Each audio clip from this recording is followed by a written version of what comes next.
Saat terjadi krisis seperti bencana, terdapat beberapa kelompok yang lebih beresiko terhadap dampaknya, seperti orang lanjut usia, orang dengan disabilitas, anak-anak, perempuan hamil, dan orang dengan penyakit kronis. Namun, mereka sering tidak menjadi perhatian, prioritas, serta kurang dilibatkan dalam kegiatan mitigasi maupun penanggulangan bencana. Penanganan situasi darurat harus dilakukan secara inklusif, di mana setiap orang berhak mendapat perlindungan, dukungan, dan kesempatan partisipasi yang sama. Tidak boleh ada yang tertinggal atau terlupakan. Untuk mendukung upaya ini, YEU bersama mitra mengupayakan implementasi standar inklusi kemanusiaan dalam penanganan krisis, sebuah panduan tentang apa yang perlu dilakukan di semua sektor dan di semua tahapan untuk mengikutsertakan kelompok paling beresiko dalam aksi kemanusiaan. Standar inklusi kemanusiaan dilakukan dalam 2 langkah. Pertama, menentukan standar kunci inklusi yang terdiri dari identifikasi, akses yang aman dan adil, ketangguhan, pengetahuan dan partisipasi, umpan balik dan keluhan, koordinasi, pembelajaran, sumber daya manusia, manajemen sumber daya. Identifikasi. Orang lanjut usia, orang dengan disabilitas, dan orang beresiko lainnya seperti ibu hamil, anak-anak, orang dengan penyakit kronis, dan lain-lain diidentifikasi untuk memastikan mereka dapat mengakses bantuan dan perlindungan secara partisipatif, sesuai, dan relevan dengan kebutuhan. Akses yang aman dan adil. Memastikan orang lanjut usia dan orang dengan disabilitas memiliki akses yang aman dan setara dalam mendapatkan bantuan dan perlindungan. Ketangguhan. Memastikan orang lanjut usia dan orang dengan disabilitas tidak terkena dampak negatif, lebih siap dan tangguh, dan kurang beresiko setelah menerima bantuan kemanusiaan. Pengetahuan dan partisipasi. Orang lanjut usia dan orang dengan disabilitas diharapkan mengetahui hak-hak mereka dan berpartisipasi dalam pengambilan keputusan yang mempengaruhi kehidupan mereka. Umpan balik dan keluhan. Penting bagi orang lanjut usia dan orang dengan disabilitas untuk memiliki akses dalam memberikan umpan balik yang aman dan responsif, serta mekanisme umpan balik dan keluhan yang bisa diakses melalui beragam saluran umpan balik dan keluhan yang sesuai dengan akses yang dimiliki. Koordinasi. Lansia dan orang dengan disabilitas mendapat akses dan berpartisipasi dalam bantuan kemanusiaan yang terkoordinasi dan saling melengkapi. Pembelajaran. Organisasi kemanusiaan mengumpulkan dan menerapkan pembelajaran untuk memberikan bantuan yang lebih inklusif. Sumber daya manusia. Staf dan relawan memiliki keterampilan dan sikap yang sesuai untuk mengimplementasikan aksi kemanusiaan inklusif, dan orang lanjut usia serta orang dengan disabilitas memiliki kesempatan yang sama untuk bekerja dan menjadi sukarelawan di organisasi kemanusiaan. Manajemen sumber daya.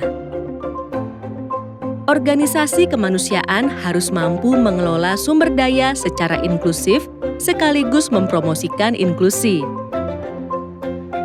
Langkah selanjutnya adalah menerapkan standar kunci inklusi ke dalam standar spesifik sektoral yang terdiri dari 7 sektor utama, yaitu perlindungan, air bersih, sanitasi, dan kebersihan, ketahanan pangan dan mata pencaharian, nutrisi, hunian, permukiman, dan barang-barang rumah tangga, kesehatan, termasuk mitigasi COVID-19, Pendidikan. Perlindungan. Sebelum melakukan perlindungan, organisasi kemanusiaan perlu mengidentifikasi masalah dan kapasitas yang dimiliki oleh orang lanjut usia, orang dengan disabilitas, dan kelompok berisiko lainnya.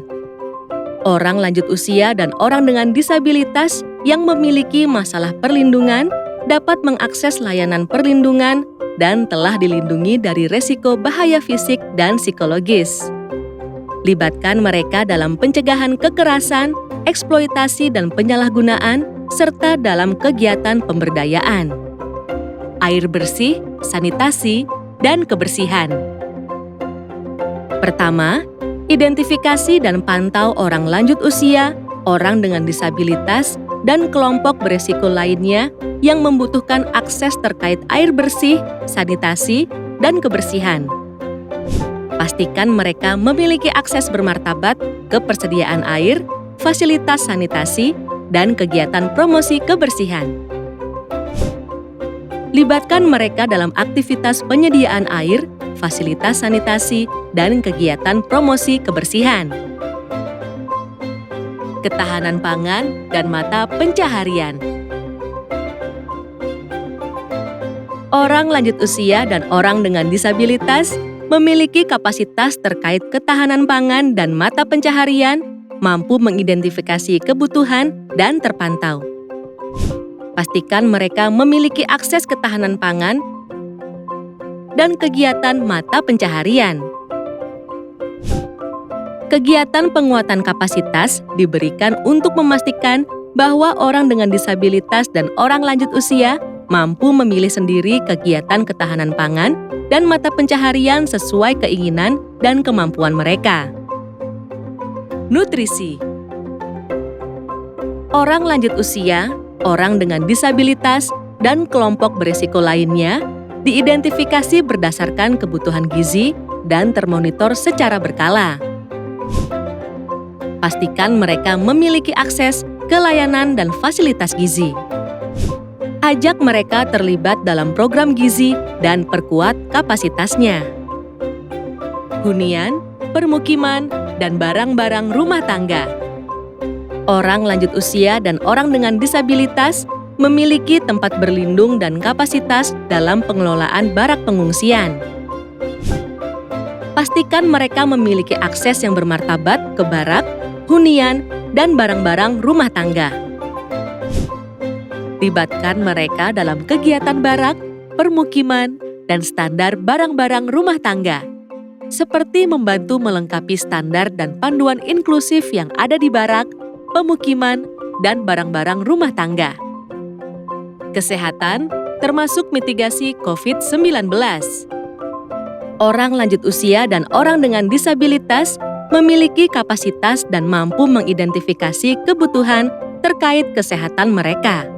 Pastikan mereka memiliki akses yang bermartabat ke fasilitas, layanan, dan persediaan kesehatan. Libatkan mereka dalam kegiatan pemeriksaan kesehatan dan perkuat kapasitas mereka. Pendidikan. Orang lanjut usia dan orang dengan disabilitas memiliki akses peluang pendidikan dengan kurikulum dalam berbagai kegiatan pembelajaran. Layanan pendidikan di barak pengungsian memperhatikan kebutuhan orang dengan disabilitas dan orang lanjut usia. Libatkan mereka dalam kegiatan pendidikan dan pengambilan keputusan.